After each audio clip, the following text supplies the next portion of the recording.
नमस्कार, माझं नाव अखिलेश आणि आपण राज्यसेवा पूर्व परीक्षेसाठी भूगोल या विषयाची चर्चा करत आहोत.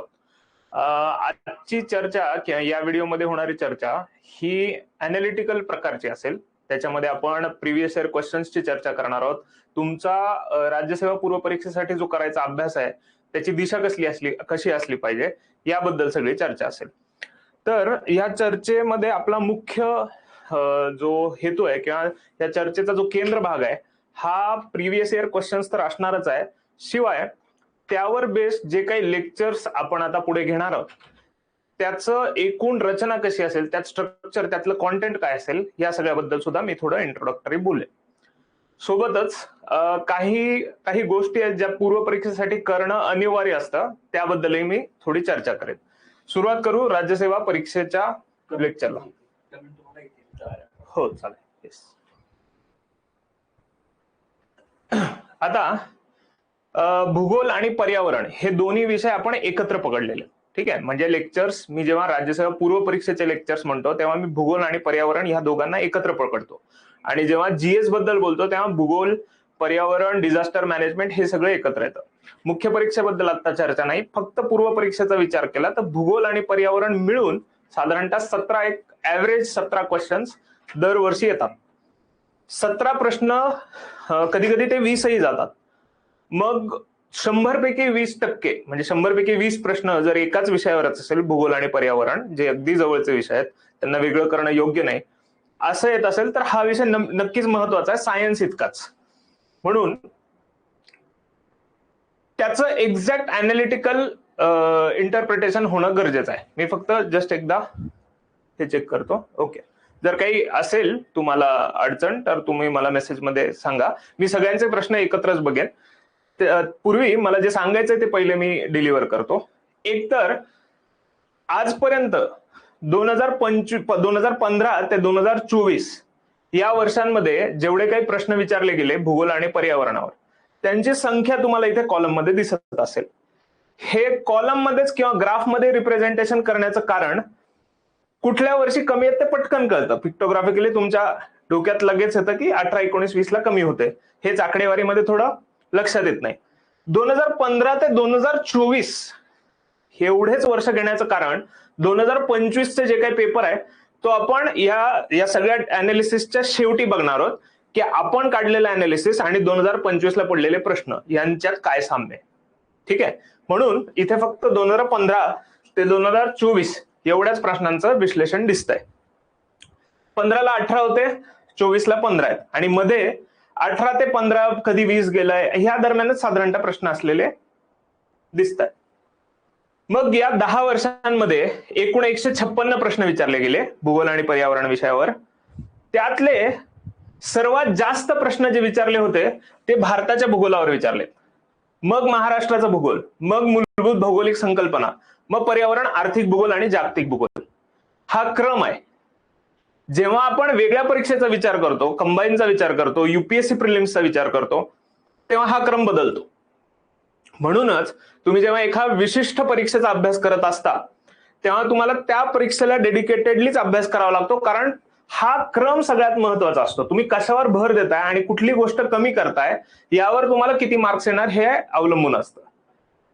मग असं असेल तर ह्याच्यामध्येही भारताच्या भूगोलातही कशावर प्रश्न विचारलेत, महाराष्ट्र भूगोलाच्यात कशावर विचारलेत, ह्याचंही अनालिसिस होणं गरजेचं आहे. हे जेवढं काही पूर्व परीक्षा किंवा ऑब्जेक्टिव्ह जेवढे काही पेपर आहेत कॉम्पिटिटिव्ह एक्झाम मध्येच, त्या सगळ्यांबद्दल एक चांगली गोष्ट आहे आपल्या फेवरमध्ये जाणार आहे. ती गोष्ट अशी आहे की त्याचा अनालिसिस करून त्याचे अंदाज बांधता येतात की कुठे प्रश्न जाऊ शकेल. सो प्रिव्हियस इयर क्वेश्चन हे बेस असतो फ्युचर इयर क्वेश्चन साठी, आणि त्याचं अनालिसिस करणं हे आता आपण काम करतोय. भारताच्या भूगोलाचा फक्त विचार केला ज्याच्यावर 34 प्रश्न आलेले आहेत आतापर्यंत, म्हणजे एवढ्या वर्षात म्हणता 2015 ते 24 मध्ये 34 प्रश्न आलेत. तेही मग कशावर बेतलेले आहेत हे पण बघणार आहोत. या 34 प्रश्नामध्ये दरवर्षी 3 ते 4 प्रश्न आहेत. हे दरवेळेस हे ग्राफ दाखवण्याचं कारण काय की तुम्ही कुठलाही विषय घेतला आणि त्यातला कुठल्याही सब टॉपिकचा अभ्यास केला तर तुम्हाला हे माहित पाहिजे ह्याचं वेटेज काय आणि मी याला किती वेळ देतोय. जर वेटेज पेक्षा जास्त वेळ देत असाल तर मग ते काउंटर प्रोडक्टिव्ह ठरेल, कारण तुम्हाला दुसरे पण विषय आहेत ना, म्हणून हे सगळं रिप्रेझेंटेशन चालू आहे. भारताच्या भूगोलाचा विचार केला तर नद्यांवरती सगळ्यात जास्त प्रश्न आहेत, नद्या आणि जलप्रणाली. मग भारतीय हवामान, मग भारताचा प्राकृतिक भूगोल, मानवी भूगोल, मृदा आणि इतर. आता हे जर अनालिसिस तुम्ही केलं तर तुम्हाला कशाचा अभ्यास करू हे विचारण्याची कोणाला गरज नाही, कारण तुम्हाला माहिती आहे की नद्यांवरती जास्त प्रश्न येतात, तर पुढच्या वर्षी नद्यांवर कमी प्रश्न येण्याची शक्यता कमी आहे.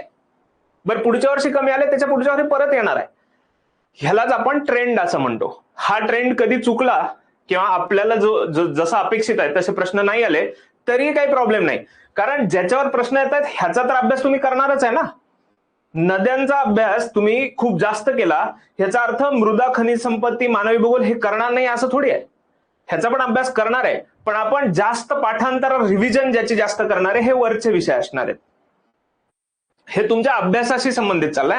लेक्चरमध्ये तर ह्या सगळ्याच गोष्टी मी डिटेलच सांगणार आहे. प्रत्येक गोष्टीची रिव्हिजन पण आपण लेक्चरमध्ये करणार. तुम्ही अभ्यास करताना काय करता किंवा काय केलं पाहिजे याबद्दल चर्चा चालू आहे. मग पुढचा विषय महाराष्ट्र भूगोल. महाराष्ट्र भूगोलावरती 28 प्रश्न आहेत. या 28 प्रश्नांमध्ये सुद्धा 2-3, 2-3, 2-3 दरवर्षी आहेत. या 28 प्रश्नांमध्ये पुन्हा नद्या आणि जलप्रणाली आहे, महाराष्ट्राचा प्राकृतिक भूगोल येतो, मग महाराष्ट्राचं हवामान, मग खनिज संपत्ती, मानवी भूगोल, इतर. मग ह्याचा अर्थ असा आहे की ह्याच्यातनं काहीतरी एक पॅटर्न तयार होतो. ह्या अनालिसिस मध्ये जेवढे काही प्रश्न विचारले जातात त्याच्यातनं एक पॅटर्न तयार होतो. प्रश्नांची डेप्थ सुद्धा या प्रिव्हियस इयर क्वेश्चन मधनं कळते. जर आर्थिक भूगोलावरती प्रश्न आहेत, समजा भारताच्या आर्थिक भूगोलावर खनिज संपत्तीवरती प्रश्न आहेत, तर त्यामध्ये एखादं विशिष्ट प्रकारचं खनिज कोणत्या खाणीत सापडतं असा प्रश्न असेल आणि दरवर्षी तेच प्रश्न रिपीट होत असतील त्याच प्रकारचे, तर याचा अर्थ असा आहे की आर्थिक भूगोलातल्या खनिज संपत्तीवर विचारले जाणारे प्रश्न हे नेहमी फॅक्च्युअल असणार आहेत, कारण त्याच्यात कॉन्सेप्च्युअल म्हणजे करणार काय तुम्ही, आणि केलं जरी तरी तुम्हाला मिळणार तर मार्क किती आहेत. गेल्या 10 वर्षात खनिज संपत्तीवर 4 प्रश्न आहेत. मग तुम्ही दरवर्षी जो एखाद दुसरा प्रश्न येऊ शकतो त्याच्यासाठी तुम्ही नेमका किती अभ्यास करणार ह्याच्यावरनं ठरणार तुमचा इनपुट आउटपुट रेशो काय असला पाहिजे, म्हणजे इनपुट काय असलं पाहिजे. आता हे बघा, आतापर्यंत आपण काय बघितलं, भारताच्या भूगोलावरचे प्रश्न बघितले, महाराष्ट्राच्या भूगोलावरचे बघितले. आता एक वेगळा टॉपिक आहे हा मूलभूत संकल्पना. ह्या टॉपिकला बरेच जण जगाचा भूगोल म्हणून सुद्धा त्याचं नाव जगाचा भूगोल असंही दिलेलं आहे बऱ्याच पुस्तकांमध्ये, प्रिव्हियस इयर क्वेश्चन मध्ये. मला इथे काय अपेक्षित आहे हे सांगतो. मूलभूत संकल्पनांमध्ये येणारे टॉपिक्स: पृथ्वीची अंतर्गत रचना, खडक आणि खडकांचे प्रकार, भू आकृती प्रक्रिया, भूरूपे, जलप्रणाली, नद्यांचे प्रवाह. आता हे ओढून ताणून मराठीत दिसतंय तुम्हाला, आणि हेही मराठी काय रोजच्या वापरातलं मराठी नाही. आता बघा ना, भू आकृतिक प्रक्रिया, जिओमॉर्फोलॉजिकल फीचर्स, हेही तुम्हाला साधारण कळणारच आहे. पण मी एक बायलिंग्वल टीचर म्हणून किंवा दोन्ही भाषेतले विद्यार्थी तुम्ही शिकत आहात म्हणून मी जे काही कन्सेप्ट सांगणार आहे ते इंग्लिशमध्येही असेल आणि मराठीतही असेल. माझी बोलीभाषा, आपण जे अभ्यास करणार यात मराठीचाच वापर होईल. पण एखादी कॉन्सेप्ट असेल ज्याला भूगोल हा पार्शली सायंटिफिक विषय, आणि या भूगोलात जेवढं काही काम झालंय हे पाश्चिमात्य देशांमध्ये झाल्यामुळे त्या भूगोलातल्या टर्म्स इंग्लिश आहेत, त्याचा थोडाफार वापर आपण करणार आहोत. जिथे तुम्हाला अडचण येईल तिथे आपण मराठी शब्द, त्याला पर्याय काय हे सुद्धा बघणार आहोत. असो, तर मुद्दा हा आहे की मूलभूत संकल्पना म्हणजे ह्या सगळ्या गोष्टी. मग त्यात अक्षवृत्त, रेखावृत्त आले, पृथ्वीची गती आली, हवामान आला, वायुदाब आला, इत्यादी. यावरती विचारले गेलेले प्रश्न कन्सिस्टंट आहेत, 4-4, 3-3-3, आणि तेही 2-3, 2-3 एवढ्याच भागात आहेत. मग इथेच तुम्हाला लक्षात येते की आज जर तुम्ही भूगोलाचा अभ्यास सुरू केला तर तो भारताच्या भूगोलापासून करणार, बरोबर? ठीक आहे, आपण यावर अजून चर्चा करू. तत्पूर्वी सगळे टॉपिक एकदा आपण संपूयात. मग येतं पर्यावरण. पर्यावरणावर 26 प्रश्न आहेत आणि ते प्रश्न 4 पर्यंत गेलेले आहेत. जनरली 5 हा आकडा पकडून चालायचा की 5 प्रश्न पर्यावरणावरती येऊ शकतात, हा आकडा पकडून चालायचा. 5 प्रश्नांचाच अभ्यास करायचा आपल्याला. पर्यावरण म्हणलं की 5 प्रश्न आणि भूगोल म्हणलं की 15. 15 + 5 20 हे मॅक्झिमम प्रश्न येऊ शकतात राज्यसेवा पूर्वला, आणि येऊ शकतात म्हणजे ह्याच्यापेक्षा जास्त येऊ शकतात, पण आजपर्यंत आलेले नाहीयेत, मग भविष्यात येण्याची शक्यता कमी आहे. पर्यावरणामध्ये परिसंस्था, जैवविविधता, वन्यजीव, संवर्धन प्रकल्प, संरक्षित क्षेत्रे, प्रदूषण, पर्यावरणीय समस्या, पर्यावरणीय कायदे, आंतरराष्ट्रीय करार, ओझोन थर आणि हवामानाशी निगडीत असलेल्या गोष्टी, असं याचं विभाजन करता येतं. आता परिसंस्था, जैवविविधता आणि वन्यजीव संवर्धन प्रकल्प हे वरचे जे टॉपिक आहेत हे सगळे कॉन्सेप्ट आहेत. कॉन्सेप्च्युअल भाग जेवढा काही आहे, जो कुठून वाचून समजणं थोडं अवघड जातो. फॅक्ट ही अशी गोष्ट आहे, रामसार कन्व्हेन्शन यादीमध्ये किती स्थळ आहेत, किंवा नॅशनल पार्क्स किती आहेत, किंवा इंडियाचं कुठले थ्रेटेड स्पीसी आहे, वल्नरेबल प्राणी कोणता इंडियातला, हे सगळं पाठ करता येत आहे. कन्सेप्च्युअल भाग जो आहे, जो शिकवणं गरजेचं आहे, किंवा ज्यांनी त्याच्यात जास्त वाचन केलंय त्याच्याकडनं समजून घेणं गरजेचं आहे, त्याच्यावर नेमके जास्त प्रश्न आहेत. त्यामुळे पर्यावरण आपण व्यवस्थित करणार आहोत राज्यसेवा पूर्वच्या अनुषंगाने. मग येतो आर्थिक भूगोल. आर्थिक भूगोलामध्ये 2 ते 3 मॅक्स प्रश्न आहेत. सगळ्यात जास्त प्रश्न हे 2च्याच रेंज मधले आहेत. मग आर्थिक भूगोलावर शेती, शेती पद्धती, सिंचन, जलसंपत्ती, खनिजे, ऊर्जा संसाधने, उद्योग, औद्योगिक स्थान, वाहतूक, पायाभूत सुविधा, मत्स्योद्योग, पशुपालन इत्यादी ह्या 6 कॅटेगरीमध्ये हे डिवाइड करता येतात प्रश्न. थोडक्यात असा एकही प्रश्न आपल्याला सोडायचा नाही जो कुठल्या तरी कॅटेगरीमध्ये टाकलेला नाहीये. जर त्याला कुठल्याही तरी कॅटेगरीमध्ये टाकलं नाही तर त्याचा अभ्यास नेमका कुठल्या ठिकाणी करायचा आहे, किती करायचा आहे हे लक्षात येत नाही. म्हणून हे केलेलं आहे. आणि हे मला वाटतं हे शिक्षकाचंच काम आहे, कारण म्हणजे प्रिव्हियस इयर क्वेश्चन बघणं हे तुमचं काम आहे. पण लेक्चर्स कसे असावेत, कशावर किती भर द्यावा, शिकवण्यावर किती भर द्यावा, तुमचा वेळ कुठे इन्व्हेस्ट करायचा, विद्यार्थ्यांचा वेळ जर कमी आहे त्यांच्याकडे तर त्यांनी कुठल्या विषयाला जास्त द्यावा हे सांगणं शिक्षकाचं काम आहे. कारण त्या विषयात खूप वर्ष अभ्यास केलेला असतो शिक्षकांनी, आणि तेच काम करण्याचा आपण प्रयत्न करतोय. सगळ्यात कमी प्रश्न असलेला विषय जागतिक भूगोल. 18 प्रश्न आहेत गेल्या 10 वर्षात, आणि ते फ्लक्च्युएटिंग आहेत. कधी 3 आहे, कधी 1 आहे, कधी 4 आहे, कधी 1 आहे. आणि हे प्रश्न पण असे आहेत, राज्यसेवा पूर्व परीक्षेला प्रश्न होता, कोपाकबाना नावाचं बीच कुठे आहे. आता कोपाकबाना बीच विचारलाय म्हणून तुम्ही जगभरातले सगळे बीचेस करणार का पाठ? ह्याला काही लॉजिक नाहीये. जगातल्या महत्वाचे देश माहिती आहेत, त्यांची कॅपिटल माहिती आहे, ओव्हरऑल लोकेशन सगळ्या देशांचं माहिती आहे कुठे आहेत, महत्वाच्या पर्वतरांगा माहिती आहेत, महत्वाचं समुद्र वॉटर बॉडीज माहिती, इथपर्यंत ठीक आहे. आता बीच जर आयोग विचारतंय आणि तुम्ही जर जगातले सगळे बीच पाठ करायला लागलात तर हा अभ्यास भरकटतोय. भले त्याच्यावर प्रिव्हियस इयर क्वेश्चन असू दे, पण त्याची शक्यता किती आहे, एखाद दुसरा क्वेश्चन तसा आलेला आहे. त्यामुळे जो सगळ्यात ट्रिकी पार्ट आहे तो आहे जगाचा भूगोल. आणि मी परत सांगतो, जगाचा भूगोल म्हणजे वर्ल्ड जॉग्राफीच्या अंतर्गत मला देश आणि त्या देशांबद्दल आंतरराष्ट्रीय स्तरावर ज्या काही भौगोलिक लोकेशन्स आहेत त्यावर विचारले जाणाऱ्या प्रश्नांबद्दल बोलायचं आहे मला.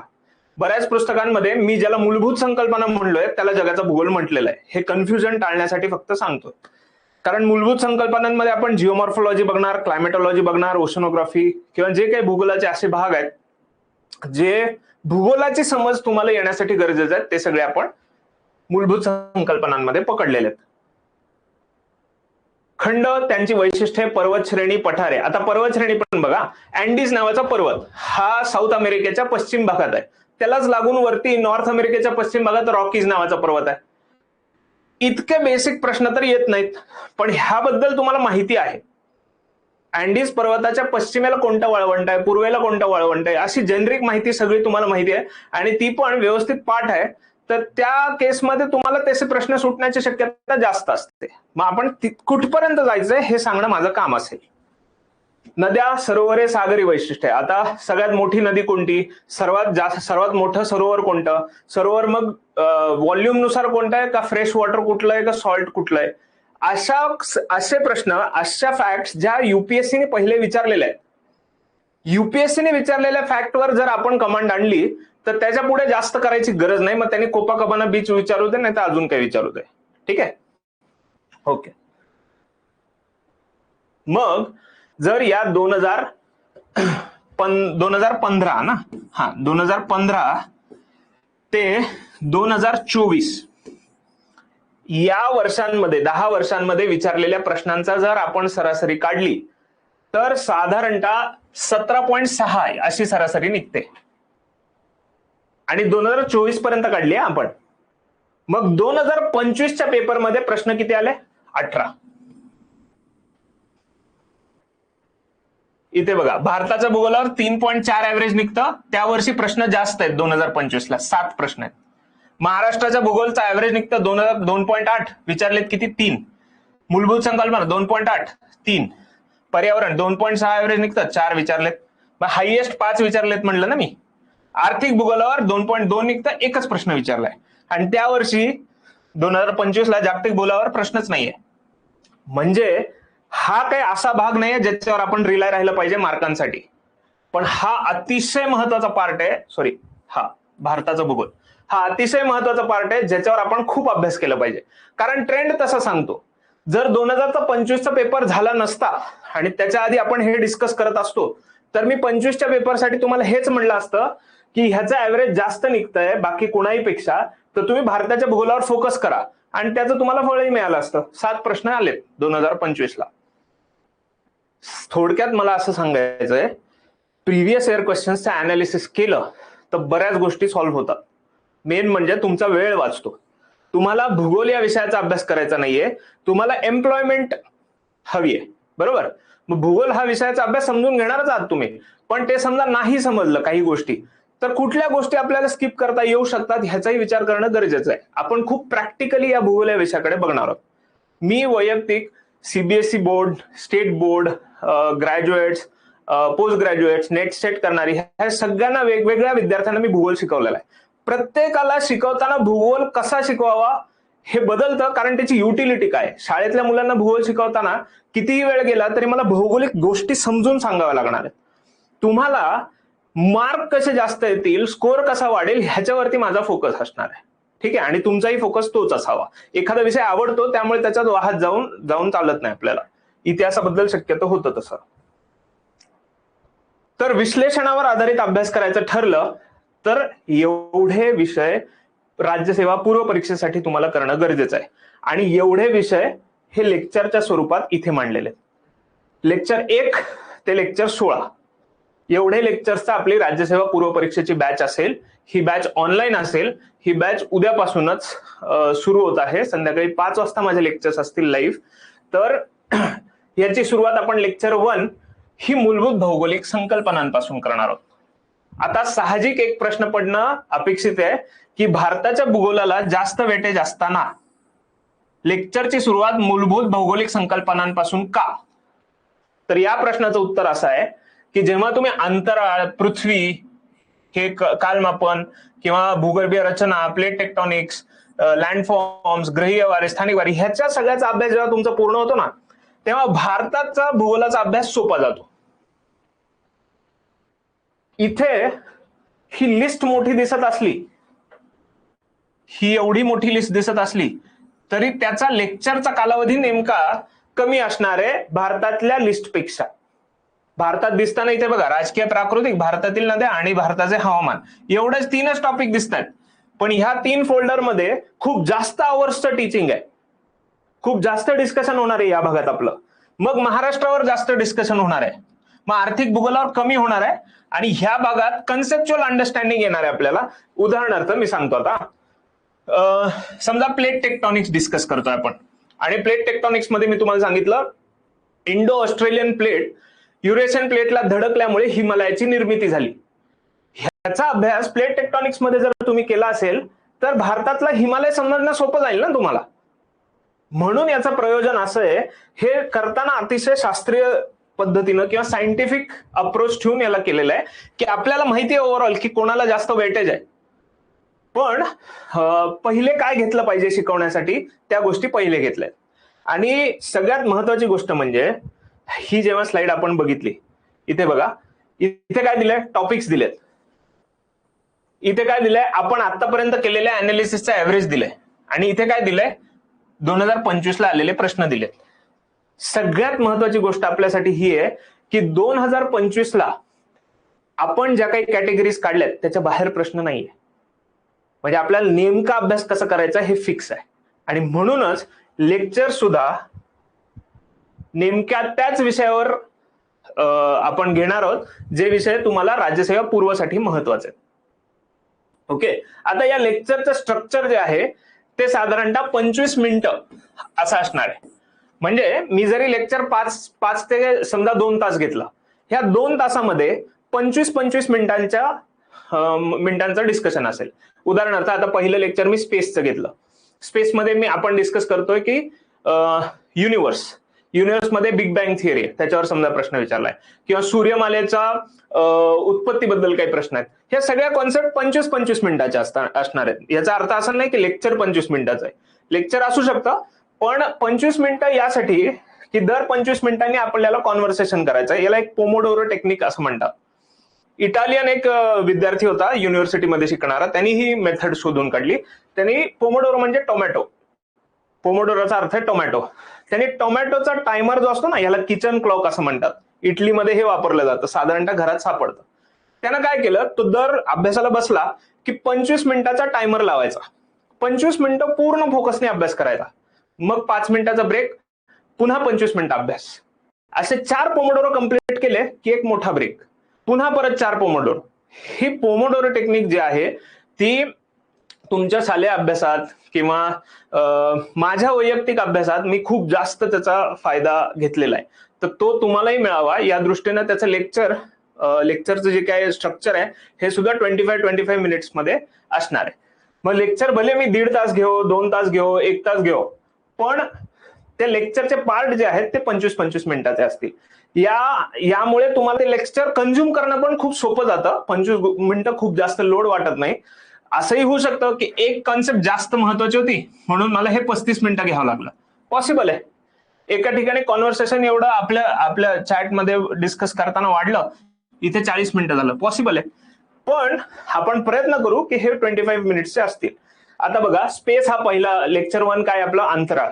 अंतराळात काय भाग एक काय, युनिव्हर्स, त्यानंतर गॅलेक्सी, कॉन्स्टलेशन्स, विश्व, दीर्घिका, तारका समूह. त्यानंतर भाग 2 तारे आणि त्यांचे जीवनचक्र, स्टेलर सायकल म्हणतात त्याला. पार्ट 3 सूर्यमालेची निर्मिती आणि विस्तार. पार्ट 4 सूर्यमालेतील घटक, सूर्य आणि ग्रह. भाग 5 सूर्यमालेतील घटक, सूर्य आणि ग्रह. परत आलं इथे फक्त सूर्य पाहिजे आणि इथे ग्रह पाहिजे. सूर्याबद्दल डिस्कशन करणार. मग सूर्याबद्दल डिस्कशन म्हणजे त्याचा फोटोस्फिअर काय असतं, क्रोमोस्फिअर काय असतो, करोना काय असतो, सनस्पॉट काय असतं.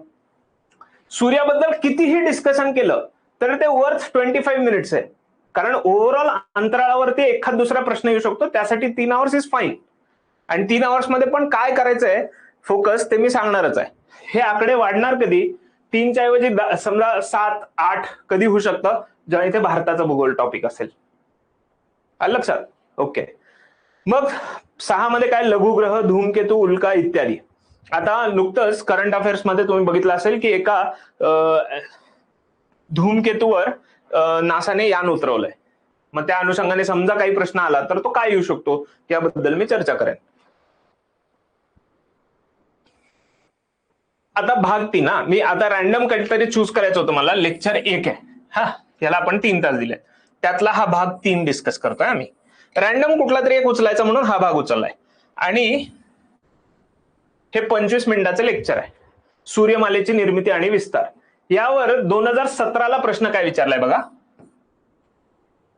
इमॅन्युअल कांट तत्वज्ञ दिलंय. Immanuel Kant, Laplace, Chamberlin, James Jeans हे इथे शास्त्रज्ञ किंवा तत्वज्ञ दिले. त्यांचं काय म्हणणं होतं की पृथ्वीची उत्पत्ती कशी झाली. एकाचं म्हणणं होतं भरती, टायडल कॉन्सेप्ट आहे.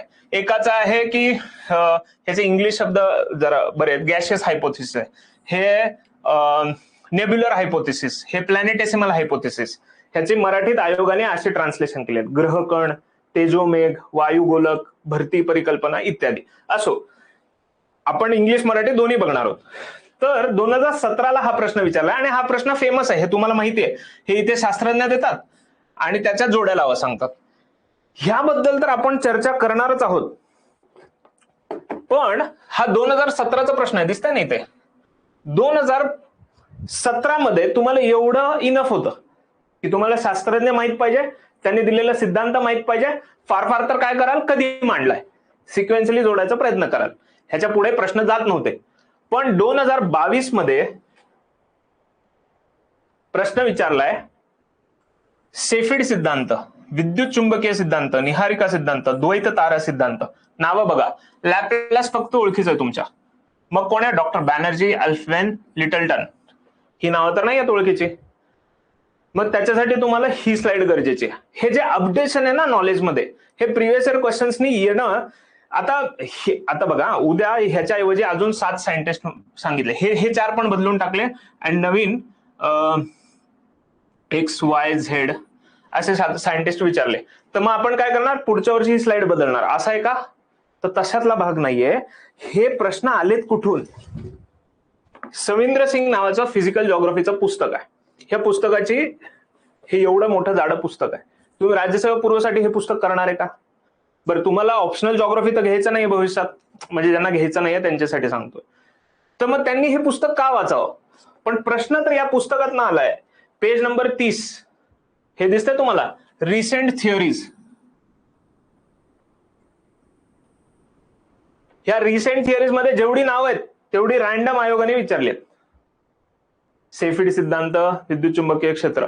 बरं, ह्याच्या आधीचे जे प्रश्न होते ना, हे असे जे प्रश्न यायचे ना, ते सुद्धा त्यांनी सविंद्र सिंग मधनच विचारलेत, फार फार तर एनसीईआरटी. पण हे पेज नंबर 30 आहे ना, तर त्यांनी पेज नंबर 20 ते 25 यामधले काहीतरी प्रश्न विचारले.